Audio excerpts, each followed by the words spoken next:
Bonjour, bonsoir, chères toutes, chers tous, heureux de vous retrouver dans cette nouvelle vidéo.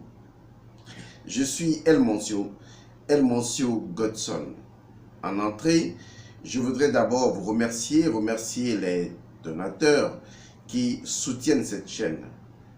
Je voudrais également vous inviter, vous qui me suivez en ce moment, à suivre le séminaire sur le code Atum, la conscience absolue, la félicité et la béatitude, l'éveil illuminé. C'est un séminaire qui concerne Atum non pas en tant que divinité, c'est vrai que cette dimension sera prise en compte, mais surtout Atum en tant que principe universel, en tant que code universel que vous devez maîtriser pour remettre votre vie pendule à l'heure. Les Netchers ou les divinités égyptiennes doivent être perçues autrement que des divinités, autrement, principalement comme des codes universels de la vie. Et à partir du moment où vous maîtrisez ces codes, vous pouvez vivre votre vie en toute liberté, en toute illumination. Atum possède une infinité de codes, mais les codes les plus importants qui indiquent la nature fondamentale et fonctionnelle même de Atum, ce code, vous le connaîtrez et vous vivrez Atum. Vous n'allez plus perdre votre temps à imaginer une divinité quelconque dénommée Atum que vous allez peut-être vénérer. Mais vous allez comprendre que toute divinité est d'abord un code naturel, un code scientifique, un code spirituel. Et que ce code, on peut l'utiliser dans la vie de tous les jours et changer complètement son existence. S'il y a une chose que je peux vous promettre dans ce séminaire sur le code Atum, c'est de vivre réellement, où vous allez réellement vivre la félicité tous les jours de votre vie. J'ai associé donc également à cette formation, quelque chose que des gens ont demandé depuis longtemps. Il s'agit justement de l'enterrement du placenta ou la mise en terre du placenta ou le rite du placenta. Et donc le rite du placenta qui est indissociable donc du code Atum fera également partie des objectifs de ce séminaire. Donc vous qui me suivez en ce moment, ce séminaire est pour vous. L'élément important de ce séminaire sera qu'à la fin, vous obtiendrez donc une attestation pour avoir suivi ce séminaire qui fait partie d'un ensemble de séminaires de formation de formateurs, c'est-à-dire des personnes qui voudraient justement à un moment donné servir cette connaissance sous des formes diverses à beaucoup de personnes ou qui voudraient utiliser cette connaissance-là pour créer eux-mêmes ou elles-mêmes des cabinets et exercer de façon scientifique. Car le séminaire, le code Atum, va se dérouler dans 3 champs d'action: le développement spirituel intrinsèque ou individuel, le développement personnel et le développement fusionnel, où nous entrons en communication avec l'ensemble de tout ce qui nous entoure. Le code Atum est donc un séminaire important pour vous. Il y aura ensuite le code Osiris et vous verrez que ces codes-là sont des éléments que vous devriez connaître et que c'est le seul moyen de pouvoir justement vous reconnecter à votre identité. Dans le code Atum, par exemple, il y a effectivement comment se reconnecter à ses ancêtres. Parce que Atum est le fondement de l'ancestralité. J'en ai suffisamment dit, le séminaire est ouvert, il commencera d'ici le mois prochain, c'est-à-dire début du mois de mars, pour les personnes qui souhaitent participer à ce séminaire. Aujourd'hui, pour participer à ce séminaire, je vais y conclure. Il suffit donc d'écrire simplement à ce numéro Telegram, Signal ou WhatsApp, plus 228 99 99 93 93. Voilà, c'est fait. Alors aujourd'hui, dans notre édition présente, de quoi nous allons concrètement parler? Alors je vais, disons, vous le dire de façon tout à fait simple. Il y a un mystère qui n'est plus vraiment un mystère. c'est vrai que j'en parlerai et vous verrez que ce n'est plus vraiment un mystère, mais le fait d'en parler n'en fait pas perdre, pas du tout, cet aspect de mystère qui plane autour de ce dont je voudrais donc m'entretenir avec vous. Il s'agit de vous parler du poids de l'âme, la masse de l'âme. Je sais que c'est un sujet qui peut paraître bizarre, parce qu'on pourrait tout de suite se demander, est-ce que l'âme a une masse? Est-ce que l'âme peut-elle avoir une masse? Est-ce que l'âme pèse? Est-ce que l'âme a un poids? Cette intensité, d'accord? Est-ce que l'âme possède un poids? Je ne sais pas si dans le milieu scientifique, la question est abordée ou sera abordée. Mais vous remarquerez, la plupart du temps, les gens donnent des explications qui en fait n'approfondissent pas réellement la compréhension. J'espère que ce que je partagerai avec vous vous aidera à mieux percevoir, que vous soyez scientifique ou non.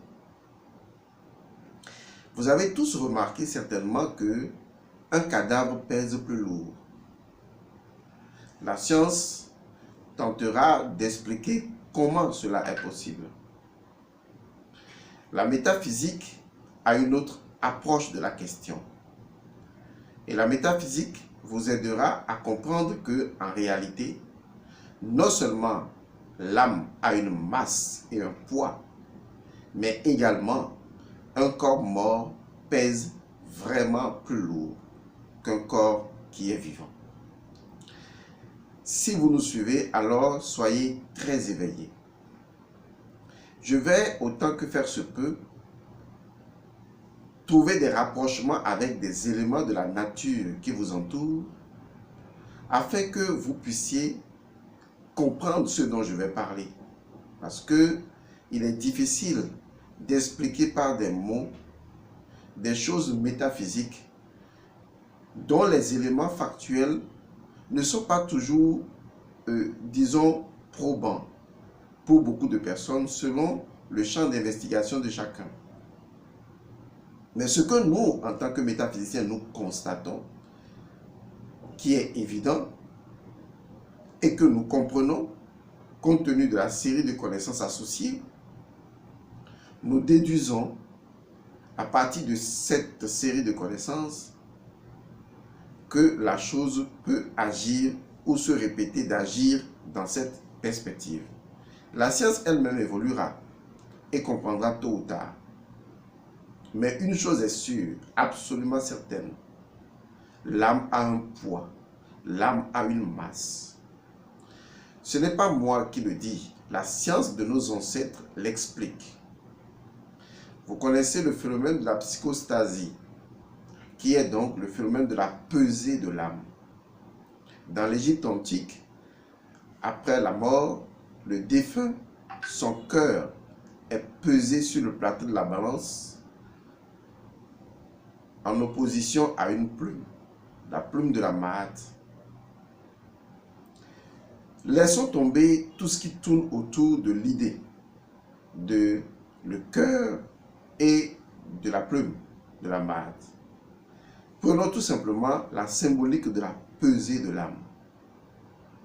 On ne pèse une chose que parce que la chose est pesable. Et bien sûr, c'est bien indiqué, la pesée de l'âme. Ce n'est pas la pesée du cœur. Le cœur est l'instrument physique qui représente l'intelligence dans le plan métaphysique, qui représente également la dimension de la connectivité universelle, mais qui en fait représente tout simplement l'âme. Le cœur représente l'âme. Étant donné que dans la scène de la psychostasie, il est difficile pratiquement ou impossible de représenter l'âme, la représentation de l'âme qui soit accessible à l'humain, c'est le cœur. Et donc la pesée du cœur peut simplement être identifié comme étant la pesée de l'âme. Parce que l'âme se trouve au niveau donc du cœur. C'est une expression. Il va sans dire que si les ancêtres de l'Égypte antique avaient pensé la pesée de l'âme, c'est parce que justement, l'âme peut avoir un poids. L'âme pèse. L'âme a une masse. Il est très important de le comprendre. Alors, partant de ce fait que la compréhension de la pesée de l'âme indique vraiment dans sa symbolique que l'âme a un poids et une masse, revenons maintenant à des éléments beaucoup plus scientifiques. Les émotions ont une masse. Les émotions et les sentiments et les désirs ont un poids et une masse. Lorsque vous vous sentez dans un état d'esprit heureux, vous avez l'impression de voler, comme si vous n'aviez pas de masse, comme si vous étiez démassé. Mais lorsque vous êtes dans certaines émotions de rancœur, de querelle, de lourdeur, vous sentez également que vous pesez. Vous le sentez au fond de vous. Chacun a fait cette expérience. Même si, pour le moment, pour des scientifiques, c'est inexplicable, chacun ressent cela. Comme si, à des moments de certaines peurs, on est tétanisé. On n'arrive pas à bouger. Comme si quelque chose pesait sur nous. Des gens peuvent dire qu'il ne s'agit que d'une impression. De toute façon, nous sommes dans une réalité qui, en fait, est irréelle. Et que ce soit une impression ou pas, à partir du moment où cela fait partie du vécu de beaucoup de personnes, ce que la science prend en compte d'ailleurs, qui est la loi de la répétition ou de la reproductibilité d'une situation, on peut comprendre donc que, inévitablement, les émotions, les désirs, les passions, les sentiments ont un poids. Or, ces différents éléments que je viens d'expliquer sont ce que je pourrais appeler des énergies qui proviennent de l'âme. Et donc, l'âme, qui est une instance entre l'immatière et la matière, peut aussi bien acquérir de la masse ou enlever de la masse. Le phénomène de la psychostasie, c'est-à-dire la pesée de l'âme dans l'Égypte antique, qui est appelé le jugement de l'âme, était en fait une scène purement scientifique, pour montrer tout simplement que l'individu est dévoré par la masse constitutive même de son propre cœur, c'est-à-dire de son âme. Analysons la chose de façon simple. On met une plume de la mate sur l'un des plateaux et on met le cœur sur l'autre plateau. Et on voit si cela s'équilibre. Est-ce que le cœur pèse plus lourd qu'une plume? Si le cœur pèse, qu'est-ce qui peut faire peser le cœur, symbolique de l'âme? Si ce n'est la rancœur, si ce n'est les éléments de lourdeur, les éléments négatifs, la méchanceté, la tromperie, la duperie, la tuerie, les crimes, les meurtres, les vices. Ce sont des choses que nous disons appartenir à cette dimension et donc ce sont des choses qui possèdent des énergies denses, des énergies lourdes, qui possèdent une masse capable de nous maintenir dans une forme de léthargie. Et donc, à partir du moment où, dans la pesée de l'âme, le cœur symbolique de l'âme, le cœur de l'individu est rempli d'un ensemble d'agrégats émotionnels, quand le cœur est corrompu, on dit alors qu'un animal dévoreur d'âme vient l'avaler. En fait, ce n'est qu'une image qui montre que, à partir du moment où votre cœur pèse, inévitablement, le cœur a une gravité. Il y a un poids qui est associé à cette masse. Et du coup, vous allez dans les profondeurs, vous allez dans le monde souterrain. Et là, ce qui vous amène dans le monde souterrain, ce n'est pas un jugement de Osiris qui vous conduit là. C'est en fait le poids généré par la masse même de votre cœur, de l'âme, qui fait que l'âme descend dans les profondeurs souterraines.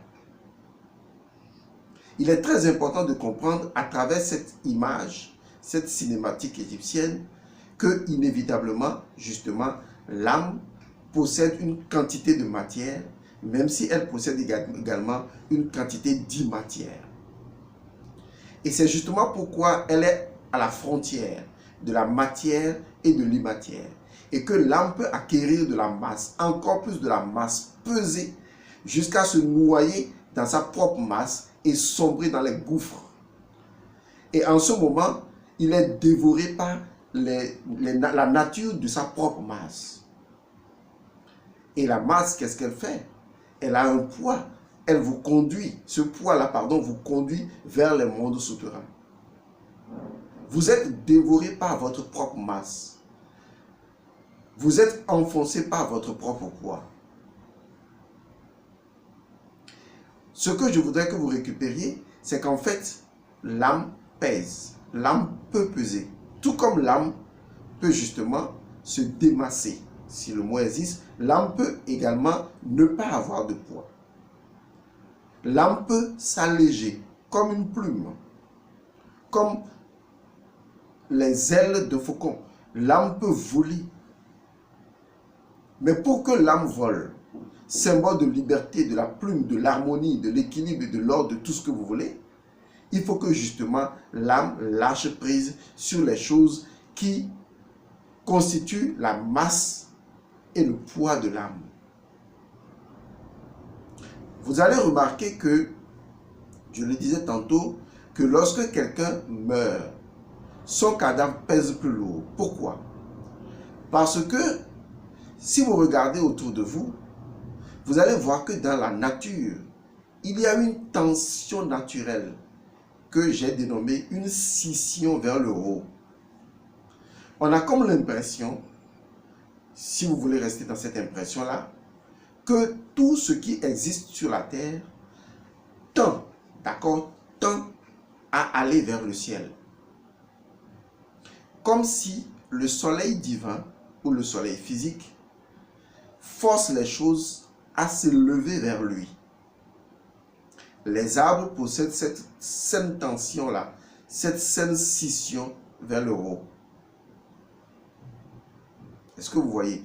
Nous-mêmes, quand nous grandissons en poussant vers le haut. C'est d'ailleurs le sens même de grandir. Il en est de même de chaque espèce, des animaux, de toutes les choses qui existent. Les choses possèdent une partie qui a une forme de scission vers le haut. C'est quelque chose qui devait normalement nous intéresser. Parce qu'on devrait se demander, mais qu'est-ce qui fait que justement nous avons cette tension vers le haut? Cela provient de ce que j'appelle le pouvoir de la verticalité, qui est l'autorité absolue.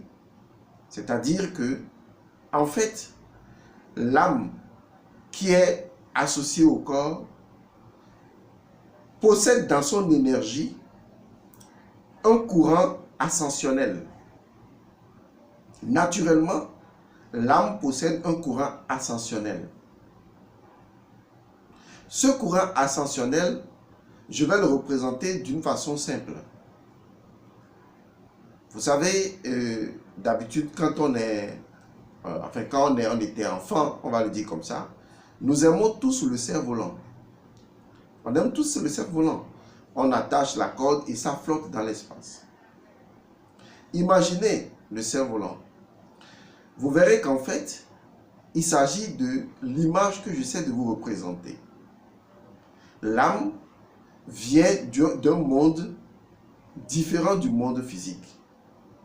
Elle est comme attachée à ce monde physique, un peu comme prisonnière dans ce monde physique, mais dans sa prison, il y a une forme de tension naturelle. Puisqu'elle vient d'un monde qui n'est pas ce monde physique, il y a une forme de tension, de scission vers le haut, qui a tendance à pousser l'âme à aller vers le haut. Et on le ressent naturellement dans le rêve, ou lorsqu'on fait généralement de la relaxation complète.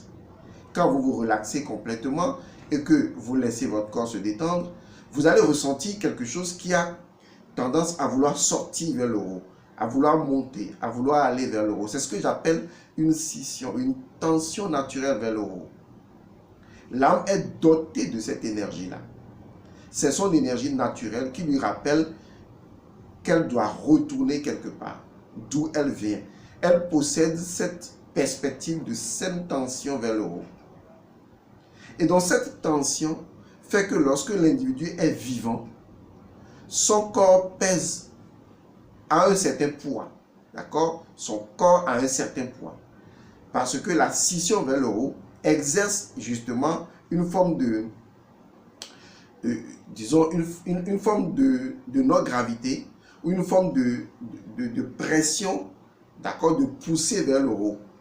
D'accord? Une forme de pousser vers le haut. Et donc, cette aspiration-là, vous voyez, cette poussée vers le haut, fait que le poids du corps n'est plus total. Le corps est là, son poids est là, sa masse est là. Mais la vie qui l'anime et qui est l'âme fait que le poids du corps n'est pas entier. Puisqu'il n'est pas encore mort, l'âme exerce une forme de scission vers le haut, c'est-à-dire une forme de pression vers le haut, qui montre que, comme les arbres qui poussent vers le haut, on va le dire comme ça, excusez la répétition, et l'âme également, on peut dire que ça pousse vers le haut, puisqu'on grandit de toute façon, on pousse vers le haut, et cette scission-là fait que le poids du corps n'est pas total. Et donc, dès que l'âme va rompre la corde d'argent, c'est-à-dire le cordon ombilical va se désagréger, ne voyons pas de ce corps-là, de ce cordon ombilical souvent dans les cours du voyage hors du corps. Dès que ce cordon-là va se désagréger, vous voyez, il y a une rupture dans cette poussée vers le haut et donc le corps est comme abandonné. Vous voyez, c'est comme si je m'accrochais à mon cerf-volant et donc j'ai comme l'impression de flotter légèrement ou de marcher, mais je sens que je ne suis pas totalement lourd dans mon corps. Et à un moment donné, quand on coupe la corde du cerf-volant et puis le cerf-volant s'envole, je redescends.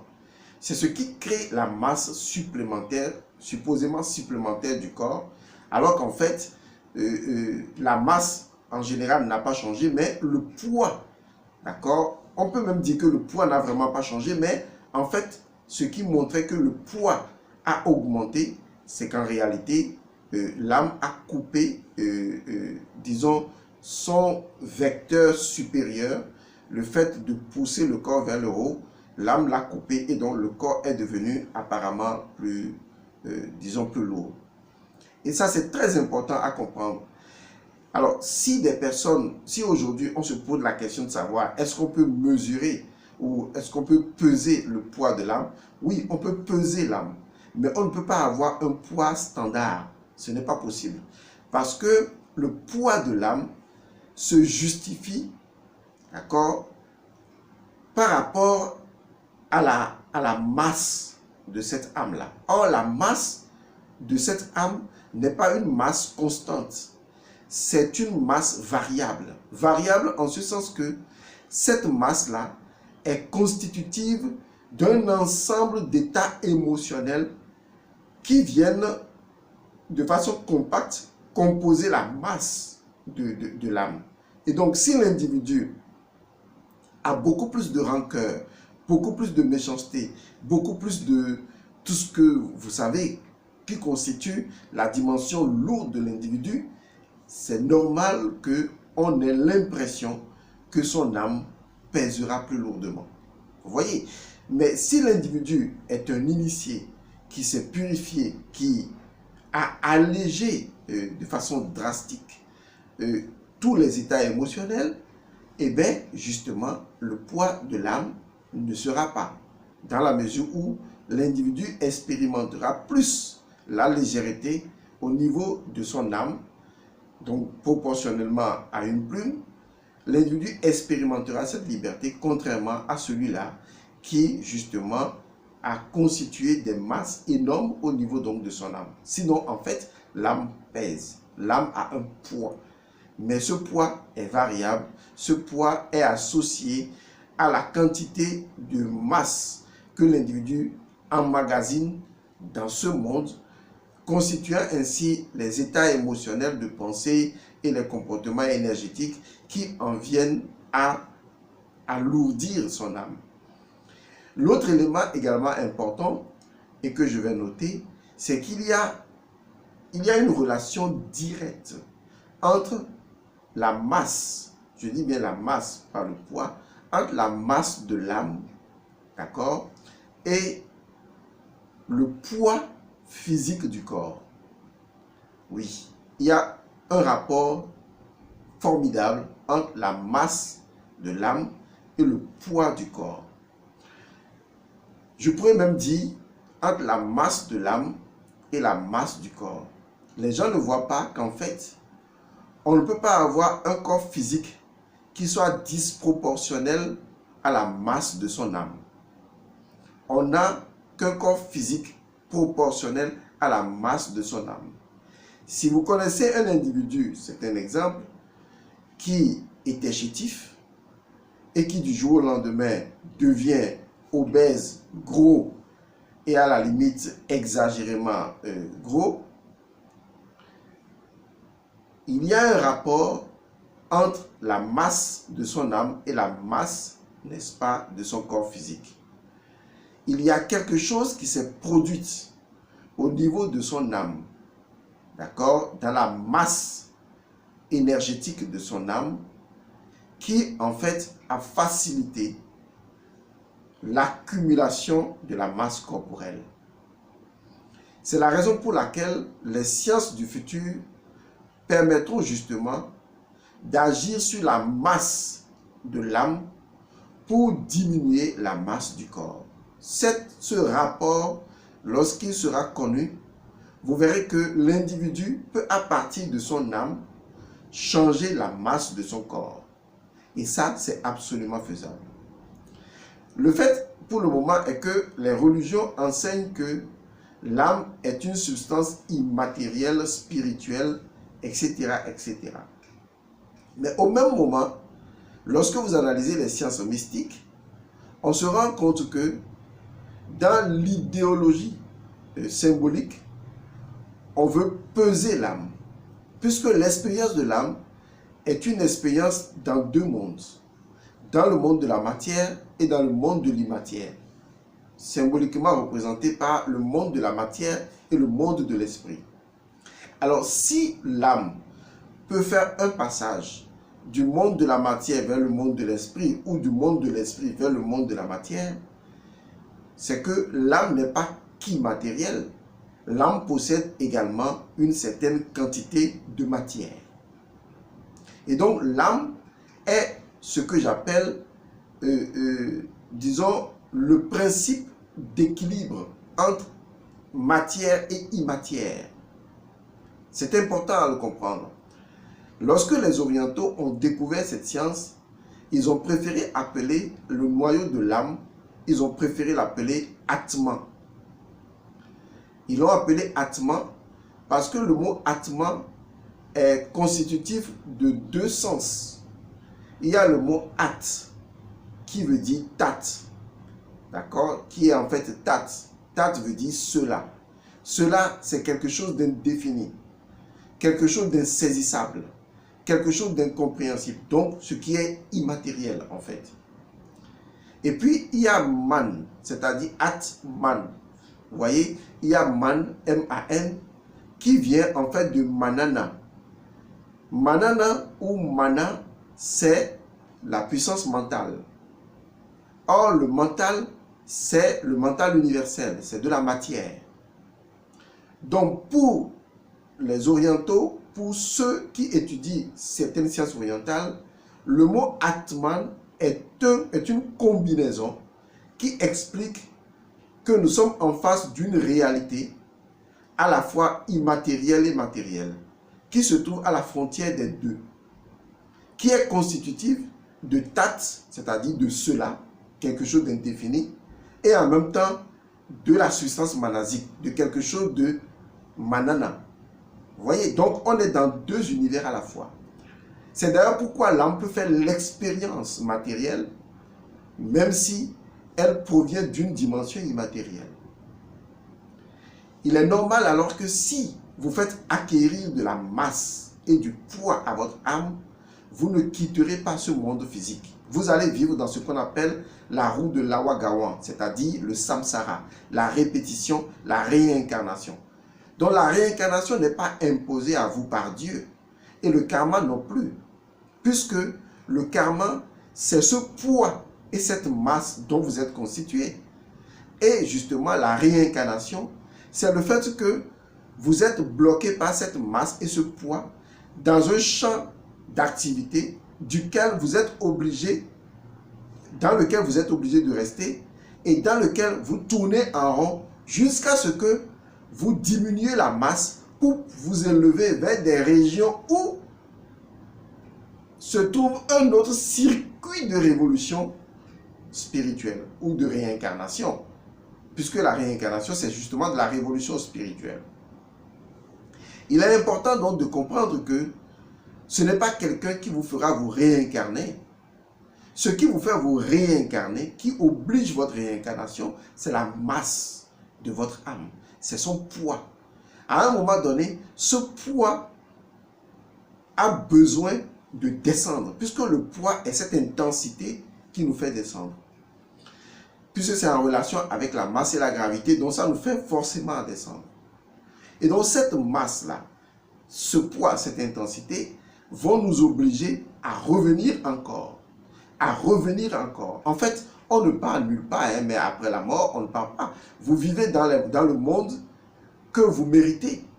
Mais ensuite, votre âme doit chercher à s'adosser encore à un autre corps pour que le poids qu'elle a pris sur elle, le poids qui l'empêche d'aller de l'avant, que ce poids-là, eh bien, l'obligera justement à revenir dans le monde physique. Et quand l'âme reviendra, son rôle, ce sera justement d'éliminer encore plus de masse.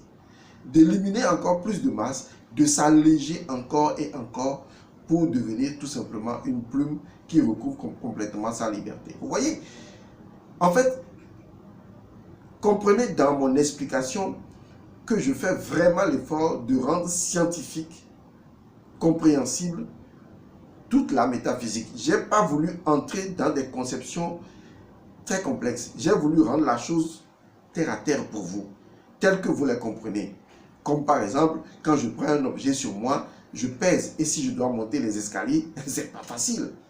Mais si au même moment, j'enlève cet objet-là de moi, ou j'enlève le sac à dos qui pèse et que je vais monter les escaliers, eh bien c'est beaucoup plus facile. Vous voyez, c'est assez simple comme idée à comprendre. Mais sachez, et je vous le dis, l'âme a un poids. Faites attention au poids que votre âme peut avoir, à la masse qui peut générer ce poids et qui peut la constituer. Cela dépend de vos pensées, de vos émotions, de ce que vous ressentez et de ce que vous produisez. Et les choses que vous produisez ne vous quittent absolument jamais. Ça constitue l'énergie qui va devenir, ou les énergies qui vont devenir la masse de votre âme.